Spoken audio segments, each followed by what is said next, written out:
اعوذ باللہ من الشیطان الرجیم بسم اللہ الرحمن الرحیم MB حدیث و وظائف یوٹیوب چینل میں خوش آمدید۔ واش روم کے متعلق چند اہم ہدایات۔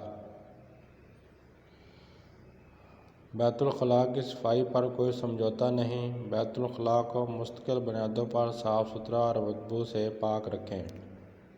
رات کو سونے سے پہلے لیٹرین کو صاف ستھرا رکھنے کا اہتمام کیجیے۔ بیت الخلاء کا دروازہ ہر وقت اور مستقل بنیادوں پر بند رکھنے کا اہتمام کیجیے۔ بیت الخلاء میں کپڑے اتار کر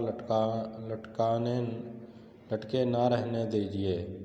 ایک رات کے لیے لٹکے رہنے والے کپڑوں میں جتنی منفی توانائی بڑھ جاتی ہے اور اس کا خاتمہ تقریباً ناممکن ہے۔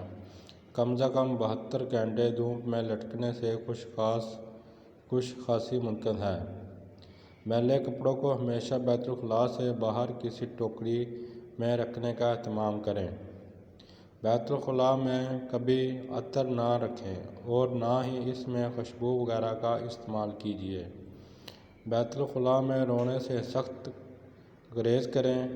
ایسا کرنا شیاطین کو کھلی دعوت دینا ہے کہ وہ آپ کے جسم میں داخل ہو جائیں یا وہ آپ کے جسم کو جکڑ لے۔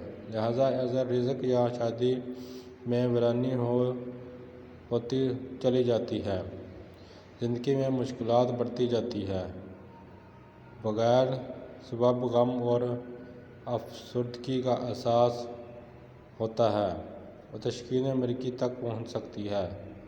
ہر تیسرے دن اپنے گھر کے دروازے اور کھڑکیاں کھولیں اور گھر میں سورۃ بقرہ کی ریکارڈنگ چلائیں۔ آپ کو بذات خود اپنے اور اپنے گھر والوں میں بہتری محسوس ہوگی۔ رسول اللہ صلی اللہ علیہ وآلہ وسلم کے فرمان کے مطابق گھر سے شیاطین اور جراثیم بھگانے کے لیے کلونجی کی دھویں دیجیے۔ گھر میں جگہ جگہ شیشے آویزاں نہ کیجیے۔ گھر میں ایسی جگہ نہ بیٹھیں جہاں سے ابھی کوئی اٹھ کر گیا ہو۔ جاگنے پر لمبی لمبی سانسیں لیجیے اور اٹھتے ہوئے بسم اللہ پڑھیں۔ رات میں سونے کا ایک مستقل وقت مقرر کر لیجیے اور سونے سے پہلے سورۃ ملک کی تلاوت کبھی نہ چھوڑیں۔ یہ سورۃ احزاب قبر سے حفاظت کا ذریعہ ہے۔ نماز کے بعد آیت الکرسی کی تلاوت سے آپ اور جنت کے درمیان صرف موت کا فرشتہ حائل ہوتا ہے، باقی رہ جاتا ہے۔ اس لیے ہر فرض نماز کے بعد آیت الکرسی پڑھنا کبھی نہ بھولیں۔ اللہ تعالی ہمیں ان تمام ہدایات پر عمل کرنے کی توفیق عطا فرمائے۔ آمین یا رب العالمین۔